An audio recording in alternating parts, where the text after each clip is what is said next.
करकलाभ्यां चूडालंकृत शशिकलाभ्यां निजतपफलाभ्यां भक्तेषु प्रकटितफलाभ्यां भवतु मे शिवाभ्यां मस्तोक त्रिभुवन शिवाभ्यां हृदि पुनर्भवाभ्याम् आनन्दपुरधनुर्भवाभ्याम् न तिर्यं नमस्ते नमस्ते महादेव शम्भो नमस्ते नमस्ते नमस्ते दयापूर्ण सिन्धो नमस्ते नमस्ते नमस्ते प्रसन्नात्मबन्धो नमस्ते नमस्ते नमस्ते नमस्ते महेशा सस्वच्छ्री गिरिमूर्धनि त्रिजगतां रक्षाकृतिं लक्षितां साक्षादक्षत सत्कटाक्ष सरणि श्रीमत्सुधावर्षिणी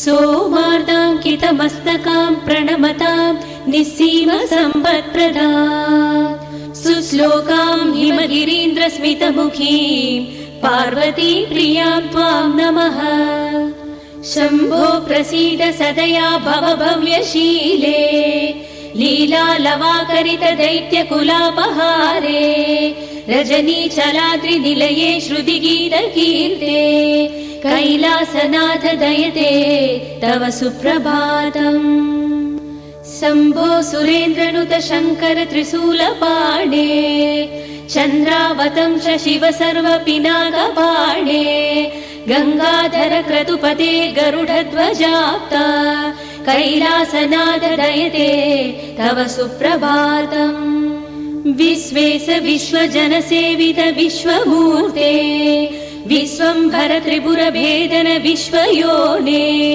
फालाक्ष भव्य गुण भोग विभूषणे सा कैलासनाथ दयते तव सुप्रभातम् कल्याणरूप करुणाकर कालकण्ठा कल्पद्रुम प्रसव पूजित कामदायिन् दुर्नीति दैत्य दलिनोद्यत देवदेव कैलासनाथ दयते तव सुप्रभातम् गौरी मनोहर गणेश्वर सेविताग्रे गन्धर्व यक्ष सुर किन्नर गीत कीर्ते घण्टालवम्पि फणिकुण्डल मण्डितास्य कैलासनाथ दयते तव सुप्रभातम् नागेन्द्रभूषण निरीहित निर्विकार निर्माय निश्चल निरर्गल नागभेदिन् नारायण प्रिय नदेष्टद निर्मलात्मन्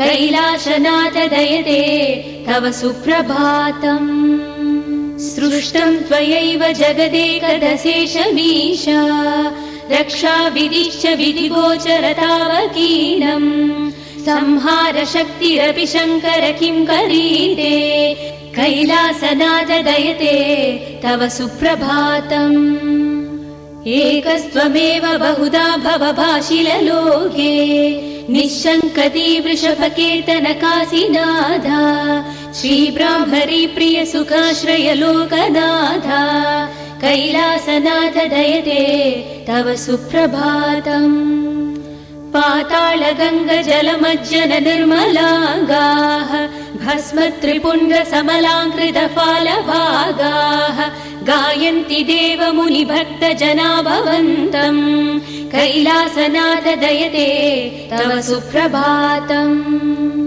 सारस्वताम्बुयुत भोगवती श्रितायाः ब्रह्मेश विष्णुगिरिचुम्बित कृष्णवेण्याः सोपानमार्गमधिरुह्य भजन्ति भक्ताः कैलासनाथ दयते तव सुप्रभातम् दक्षयज्ञ विध्वंसक श्रीगिरिजापदे भोला शङ्कर गौरी प्रिय निज भक्त सुलभ व्याघ्र चर्माधरा नीलकण्ठ भस्माधरा कैलासनाथ दयते तव सुप्रभातम् भक्त मार्कण्ड प्रिय वरदो भवाः मृत्युञ्जयाय जय शङ्करेन्द्र माता विशालाक्षिपते श्री काशीनाथाय नमः कैलासनाथ दयते तव सुप्रभातम्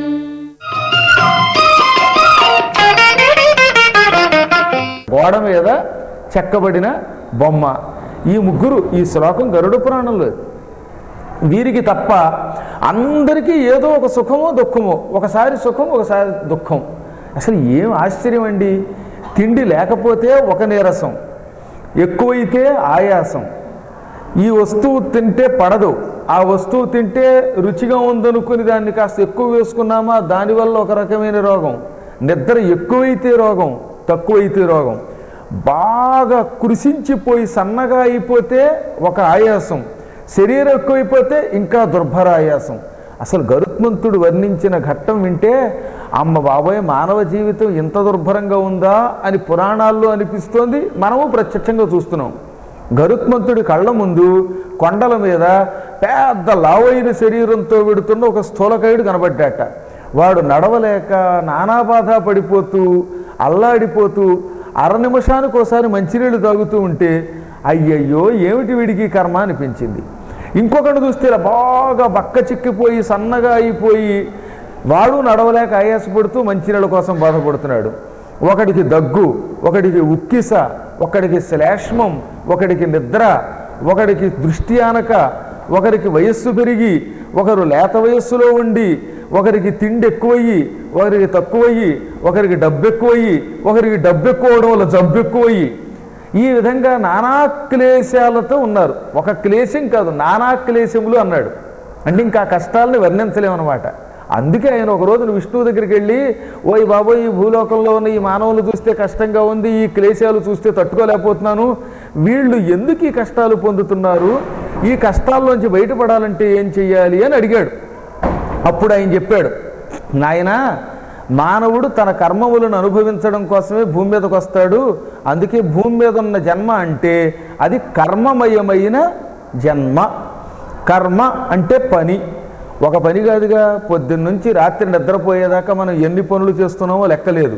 ఈ పనుల వల్లే శరీరం, ఈ పనుల వల్లే మృత్యువు, ఈ పనుల వల్లే సుఖం, ఈ పనుల వల్లే దుఃఖం. కాబట్టి పనియే మనకి సమస్తం అయిపోతుంది. ఈ పని ఈశ్వరార్పణగా చేస్తే ఏ పని చేసినా శివార్పణ వస్తూ. అందుకే పూర్వం ఒక బిల్వం ఇస్తున్నప్పుడు ఏక బిల్వం శివార్పణం అంటే అంతరార్థం ఏమిటనుకుంటున్నారు మీరు? ఓ మారేడాకు పారేయమనే. శ్రీశైలం లాంటి దివ్యక్షేత్రాలకి వాళ్ళు మనం రాగలిగామంటే, ఇక్కడ ఒక రోజు ఉండగలిగామంటే, లేక ఇలా పిల్లలు చదువుకోగలుగుతున్నారంటే, ఒక 5 రోజులు రాత్రులు ఇక్కడ మేము పడుకుంటున్నామంటే, ఆ మహానుభావులు అలాంటి వాళ్ళు ఇక్కడ ఉద్యోగం చేస్తున్నారంటే, కొందరు ఈఓలుగా, కొందరు పిఆర్ఓలుగా, అవి ఎన్ని జన్మల సుకృతం అంటే ఇది. వాళ్ళు మామూలు సుకృతం కాదు అది. మీకు నిజం చెబుతున్నాను, ఇక్కడ చీపురు కట్ట పెట్టి ఈ హాలుని ఈ చివరి నుంచి ఆ చివరి దాకా తొడవడానికి పూర్వజన్మలో శతాశ్వమేధ కర్తారం అన్నాడు. అంటే 100 అశ్వమేధ యాగాలు ఇక్కడ చేస్తే, లేక ఎక్కడైనా ఒక దివ్య స్థలాల్లో చేస్తే, ఒక అశ్వమేధ యాగం కాదు 100 అశ్వమేధ యాగాలు చేసిన పుణ్యం వల్ల ఈ జన్మలో ఇక్కడ చీపురు కట్టతో తుడిచే ఉద్యోగం వస్తుందిట. ఈ చీపురు కట్టతో తుడిచారనుకుందాం 4 రోజుల పాటు. అందుకే మీరు ఎవరైనా ఇక్కడికి వచ్చినప్పుడు అవకాశం దొరికితే చీపురు కట్ట అడిగి మీరు తొడవండి. ఇప్పటికి కూడా పూరీ జగన్నాథం దగ్గర రాజులే తుడుస్తారు. ఎందుకో తెలుసా? పూర్వజన్మలో ఇక్కడ తుడిచారు కాబట్టి అక్కడ రాజు అయి పుట్టాడు. ఇక్కడ తొడవడం ఏమిటి అని అహంకరించామా, వచ్చే జన్మలో బయట ముష్టెత్తుకుంటున్నారు. చూసారా, బాబు 2 కళ్ళు లేనివాడిని బాబోయ్, తిండి లేదు బాబోయ్ అని ఏడుస్తున్నారే, వీళ్ళంతా ఇలా తొడవడానికి అసహ్యించుకున్న వాళ్ళే. కాబట్టి 100 అశ్వమేధయాగాలు చేస్తే శ్రీశైల క్షేత్రంలో నేల తుడిచే యోగం పడుతుంది. ఆ నేల తుడిచే ఉద్యోగం వచ్చిందంటే ఈ పుణ్యం వల్ల వచ్చే జన్మలో ఓ ప్రధానమంత్రో, రాష్ట్రపతో, ఒక ప్రెసిడెంటో, మహారాజు అంటే ఇది పూర్వజన్మలో అలాగా ఇది సింహాసనం మీద కిరీటం పెట్టుకొని కూర్చుని రథాలెక్కి ఏనుగులెక్కి తిరిగే రాజులంటే ఆ రాజులు కాదు ఇప్పుడు ఈ జన్మలో అంత గొప్ప గొప్ప ఉత్తమ పదవులు వస్తాయి అని అర్థం అన్నమాట. అనగా గొప్ప పదవి పొందాలంటే, మహైశ్వర్యం పొందాలంటే భగవంతుని ప్రాంగణాన్ని తొడవాలి. మార్జనం. అందుకే ఆముక్త మాల్యదలో శ్రీకృష్ణదేవరాయలు ఏమనిపించాడు? అసలు ఎత్తుగడవే గృహ సమ్మార్జనమో, స్వామి నీ దేవాలయం తుడిచే భాగ్యం నాకు ఇస్తే చాలు, నాకెందుకు వేరే భాగ్యాలు అన్నాడు. తొడవడం అంత అదృష్టం. మీకు ఇంకో రహస్యం చెప్పనా? ఆలయాలలో ఫోటోలు తీయొద్దు లేక వీడియో తీయొద్దు అని ఎందుకంటున్నారో తెలుసా? అదేం శాస్త్ర నిషేధం కాదు. ఆ రోజుల్లో ఎక్కడన్నా వీడియోలు తీయొద్దు ఫోటోలు తీయొద్దని ఉందా? పొరపాటును కూడా ఇక్కడికి వచ్చి శివుడిని వీడియో తీయొద్దని చెప్పరా. కానీ ఎందుకు తీయొద్దన్నారో తెలుసా?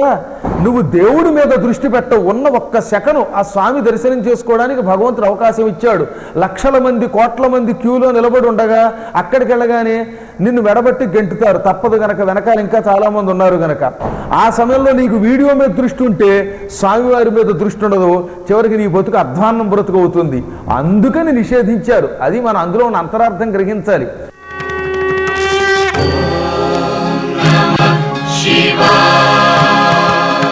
వందే శంభుముమాపతిం సురుగురం వందే జగత్కారణం వందే పన్నగభూషణం మృగధరం వందే పశూనాం పతిం వందే సూర్యశశాంకవక్నినయనం వందే ముకుందప్రియం వందే భక్తజనాశ్రయం చ వరదం వందే శివం శంకరం. ఓం నమః శివాయ. శివపరమాత్మకు రాజు పేద అనేటువంటి తేడా ఏమాత్రం లేదండి. అతగాడు పేదవాడైనా సరే నిశ్చలమైనటువంటి భక్తితో గనక ధ్యానం చేస్తూ ఆ పరంధామని ధ్యానం చేస్తూ తనకు తోచిన చందాన ఇతరులకి సహాయం చేసినట్లయితే అదే పరమాత్మ చాలా చక్కగా ఆనందించేటువంటి విచిత్రవంతమైనటువంటి తత్వం.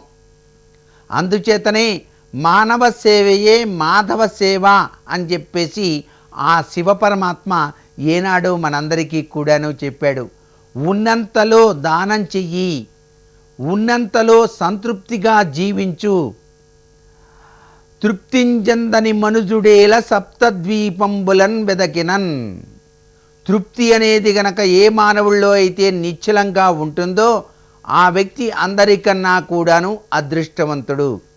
ఈ విషయాన్నే మనకి సేందనార్ అనేటువంటి ఒక శివమహాభక్తుని యొక్క కథలో స్వామివారు చక్కగా అందరికీ తెలియజేశాడండి. సేందనార్ అనేటువంటి ఒక నిమ్న జాతీయుడు అడవిలో కట్టెలు కొట్టుకుంటూ జీవితాన్ని గడుపుతూ ఆ కట్టెల్ని అమ్మగా వచ్చినటువంటి ద్రవ్యంతో తాను నూకలతో వంట చేసుకొని ఆ వంటను ఎవరికైనా సరే కొద్దిమందికైనా సరే దానం చేసి తాను మిగిలినది తిని జీవితాన్ని గడుపుతూ శివపరమాత్మకు నేను చేసేటువంటి ఈ అచంచలమైనటువంటి భక్తితత్వం ఇంతకన్నా నాకు చేతైంది ఏమీ లేదు అని చెప్పేసి ఆనందిస్తూ కాలం గడిపేటువంటి తరుణం అది. ఆ సేందనారు ఒకనాడు అడవిలో కట్టెలు కొడుతూ ఉండగానే విపరీతమైనటువంటి వర్షం రావటం చేత కట్టెలన్నీ కూడాను తడిసిపోయినాయి.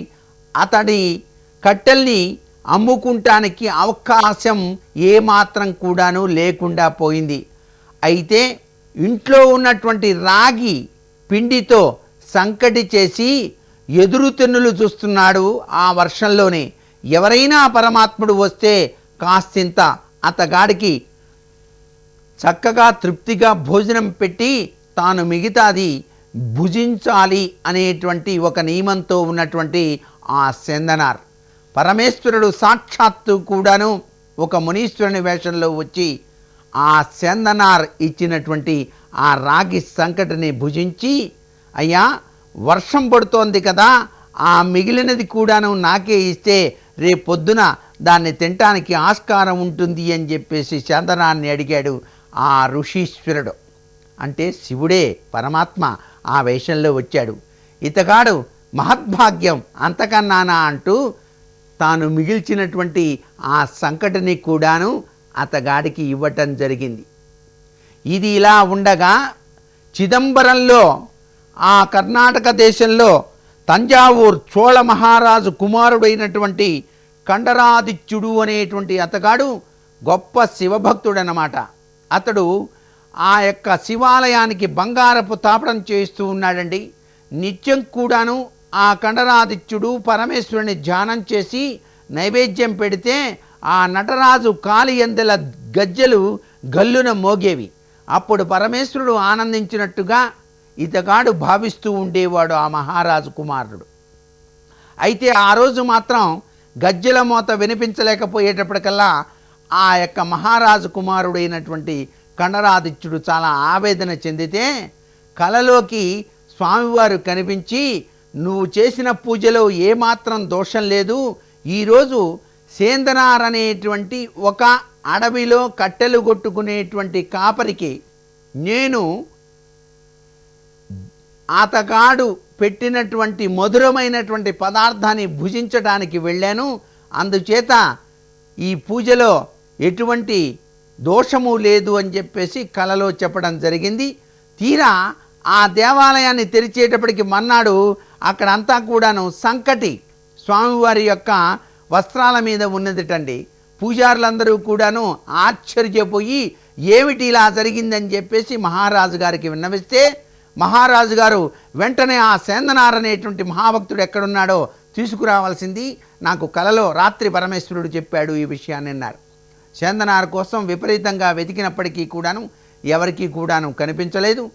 ఇక నటరాజు స్వామివారి యొక్క రథోత్సవ సందర్భంలో రథం కాస్త వాన వచ్చి ఆగిపోతే ఈ సేందనారు కూడాను ఆ రథోత్సవానికి వచ్చి అక్కడ పరమేశ్వరుని యొక్క అనుగ్రహంతో చక్కటి పాటను, పల్లాండ్ అనేటువంటి పాటను పాడేటప్పటికీ ఆ రథం కదిలిందిటండి. అప్పుడు ఎవరా ఈ మహాత్ముడు అని చెప్పేసి మహారాజ కుమారుడు అందరూ కూడాను వచ్చి ఆ సేందనారకు సాష్టాంగ నమస్కారం చేశారట. అక్కడ పరమేశ్వరుడు చేసినటువంటి గొప్ప విశేషాంశం ఏమిటంటే, తన భక్తులకి కీర్తి ప్రతిష్టలు ఏ విధంగా తీసుకురావాలో పరమేశ్వరుడికే తెలుసు. అందుచేత పరమేశ్వర ధ్యానం చేసేటువంటి వారికి, పరమేశ్వరుని నమ్మి నిత్యము కొలిచేటువంటి వారికి వారి యొక్క కీర్తి ప్రతిష్టల్ని కూడాను ఇనుమడింపజేసేటువంటి శక్తిని ఆ పరమేశ్వరుడే కలిగిస్తాడు అనేటువంటి విషయాన్ని ఇక్కడ అర్థం చేసుకుంటూ, అంతా శివపరమాత్ముని యొక్క అనుగ్రహలీలా అని చెప్పేసి భావన చేస్తూ, సర్వం శివమయం జగత్, సర్వే జనా సుఖినో భవంతు.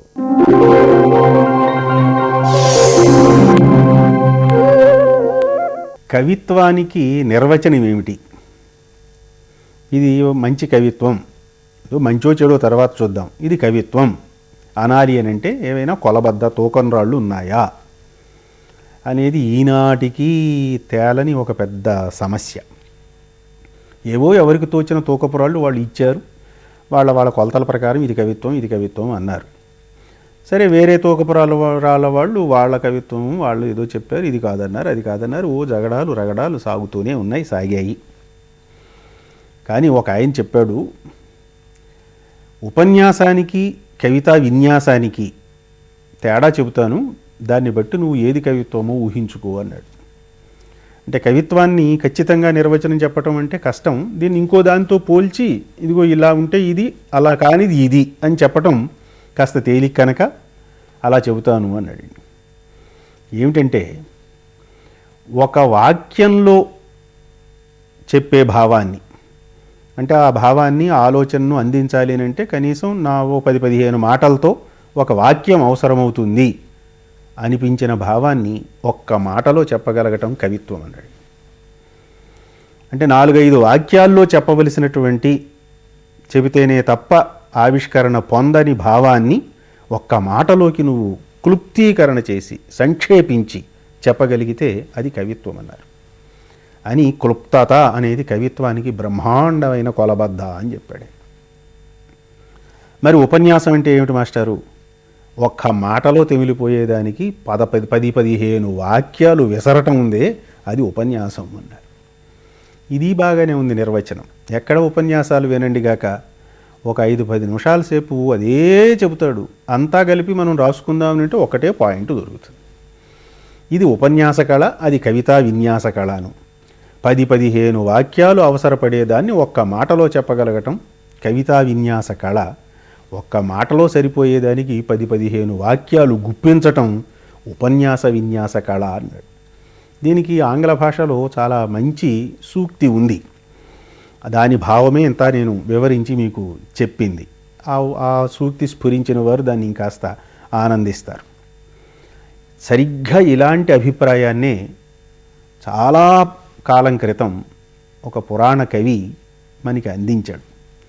ఇవన్నీ ఇవాల్టి ఆలోచనలా ఆవాల్టి ఆలోచనలా అంటే కొన్ని ఆలోచనలు సార్వకాలికాలు, ఆ ఆలోచనలు అలా సాగుతూనే ఉంటాయి అనటానికి ఇది ఒక ఉదాహరణగా మీకు మనవి చేస్తున్నాను, ఆలకించండి. అల్పాక్షరరమణీయం యః కథయతి నిశ్చితం సఖలు వాగ్మీ. వాగ్మీ అనే మాటకి మాట నేర్పరి, మాటకారి, బాగా అందంగా మాట్లాడగలిగిన వాడు అని మాత్రమే కాదు అర్థం. వాగ్మీ అనే దానికి కవి అని పర్యాయ పదంగా దానికి వాడుక ఉంది. అంచేత అల్పాక్షరరమణీయం యః కథయతి నిశ్చితం సఖలు వాగ్మీ. ఇంకొక అక్షరం అదనంగా పెట్టడానికి లేదు, ఇంకొక అక్షరం అందులోంచి తీసేయటానికి వీలు లేదు. అన్నంత క్లుప్తంగా అల్పాక్షర రమణీయంగా చెప్పగలిగిన వాడు కవి. బహువచనం అల్పసారం యః కథయతి విప్రలాపీ సహా. ఇంకొకడు ఉంటాడట, బహువచనం, ఓ వాక్యాలు, మాటలు, పదాలు, శబ్దాలు, ఇదిగో ఇవన్నీ అదే ధోరణి, ఉపన్యాస ధోరణి. మాట అన్నా, పదం అన్నా, శబ్దం అన్నా ఒకటే. ఇవన్నీ గుప్పించేవాడు ఉంటాడే. బహువచనం అల్పసారం, సారాంశం చూద్దామంటే ఒక్కటే ఒక్కటి ఉంటుంది అందులో, ఆవగింజ అంతా. కానీ దానికి చుట్టూ వాడు చేసేటువంటి కట్టుబడి ఉంటుంది, అది మహావటవృక్షం అంతా. వాణ్ణి ఏమనాలయ్యా అంటే విప్రలాపి అన్నారు. అంచేతను మహావటవృక్షమంత భావాన్ని ఒక బీజంలోకి, ఒక విత్తనంలోకి తీసుకురాగలిగిన వాడు, మర్రి విత్తనంలోకి, మహావటవృక్షాన్ని మర్రి విత్తనంలోకి తీసుకురాగలిగిన వాడు కవి. మర్రి విత్తనంలోంచి మహావటవృక్షాన్ని మన ముందు చూపించేవాడు వాడు ఉపన్యాసకుడు, వాగ్మీ అన్నారు. అల్పాక్షరరమణీయం యః కథయతి నిశ్చితం సఖలు వాగ్మీ. బహువచనం అల్పసారం యః కథయతి విప్రలాపీ సహా.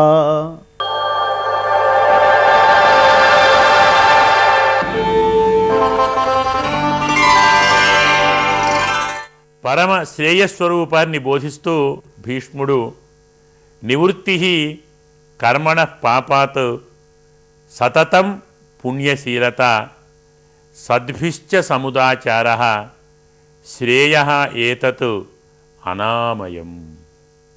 అంటే మేలు, లాభము, శ్రేయస్సు, పుణ్యము, వీటికి స్వరూపం ఏమిటి, ఎలా తెలుసుకోవాలి అంటే నిజముగా ఇది శ్రేయస్సే కలిగిస్తుందని ఇతరులను అడగకుండా నీవే తెలుసుకోవటానికి సూక్ష్మ మార్గములు, ఉపాయములు చెప్తున్నాడు భీష్ముడు.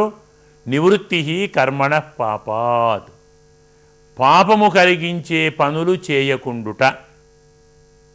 సతతం పుణ్యశీలత, ఎప్పుడూ పుణ్యమును మాత్రమే ఆలోచించగల స్వభావము కలిగి ఉండాలి. సద్భిశ్చ సముదాచార, సజ్జనులతో కలిసి మెలిసి వ్యవహరించుట. ఈ మూడు నీలో ఉన్నవి అంటే నీవు శ్రేయస్సును పొందినవాడవే. ఇది నీకు మేలే కలుగుతున్నది.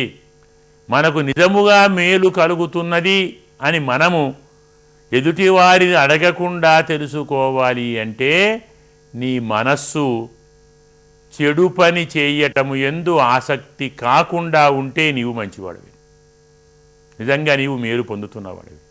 నివృత్తి కర్మణ పాపాత్, ఒక పని చేయబోయే ముందు ఇది చెడు పనే మంచి పనే, చెడు పని అయితే నేను చేయను అని నిశ్చయించుకోగలిగిన నాడు, తెలియక ప్రవర్తించిన ఇది పాపమని తెలిసి నివర్తి కలిగిన నాడు అది శ్రేయస్సే.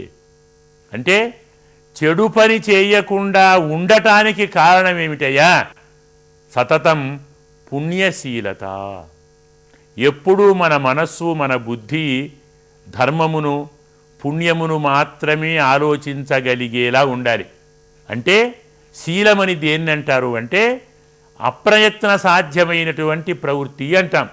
అంటే మన కన్ను ఉంది, మనకు తెలియకుండా ఈ కన్నుకి ఏదైనా వచ్చి లోపల పడడానికి ప్రయత్నిస్తే రెప్ప అప్రయత్నంగా పడుతుంది. ఓహో నా కంటి మీద పడుతున్నది, నేను రెప్ప వేయాలి అని ఆలోచించి ప్రయత్నం చేయదు. కంటిలోకి వస్తువు రాబోతున్నది అంటే రెప్ప పడుతుంది. అలాగే నాలుక మీద తినటానికి వీలు కానిది పడితే నాలుక ఆ వస్తువును బయటకు తీస్తుంది, ప్రయత్నం అవసరం లేదు, సహజ సిద్ధం. అలాగే దీన్ని శీలం అంటారు. మనము సహజంగానే మంచి పని చేయటము అలవరుచుకొని ఉండగలగాలి. పుణ్యశీలము, సత్కర్మాచరణ శీలము కలిగి ఉంటుట. మంచి పని ఎందే మనస్సు ఉంటే చెడు పని చెయ్యం. అయ్యా బాగానే ఉంది, అది ఎలా జరుగుతుంది? సద్భిశ్చ సముదాచార, సజ్జనులతో కలిసి మెలిసి ఉంటే, మంచివారితో మనం వ్యవహరించగలిగితే మనకు తెలియకుండానే మన మనస్సు పుణ్యకార్యములను ఆచరించుట యందు లగ్నమవుతుంది. లగ్నమే కాదు, స్వభావంగా మారుతుంది. అంటే పొరపాటున కూడా మనము చెడు పనుల వైపు వెళ్ళము. మన మనస్సు మంచి ఎందే నిలవాలి అంటే, మన మనస్సు మంచి బుద్ధినే ఆలోచించాలంటే మంచి వారితో కలిసి మెలసి తిరగాలి, వారిని సేవించాలి, వారు చెప్తున్నట్టు వినాలి, వారు ఆచరించేటువంటి పనులను చూస్తూ ఉండాలి. నీకు ఏది తెలియకున్నా పెద్దల వెంట ఉండి పెద్దలు చేస్తున్న పనులు చూస్తూ పోతే, ఓహో వీరిక్కడ ఈ పని చేశారు అంటే ఇది మేలు కలిగిస్తుంది, మనం ఇలాగే చేయాలి. పెద్దలను చూచడం వలన, పెద్దలను సేవించడం వలన, పెద్దలతో కలిసిమెలిసి ఉన్నందువలన పుణ్యశీలత, సత్కర్మాచరణ స్వభావం కలుగుతుంది. సత్కర్మాచరణ స్వభావం కలిగినందువల్ల పాపకర్మలను మానుకుంటావు. అంటే పాపకర్మలు మానాలి, పుణ్యకర్మలు చేయాలి. పాపము పుణ్యం అనేటువంటి రెంటి విషయాలను సక్రమంగా తెలుసుకోవటానికి ప్రధానమైనటువంటి సాధనము ఉత్తములతో సహవాసము.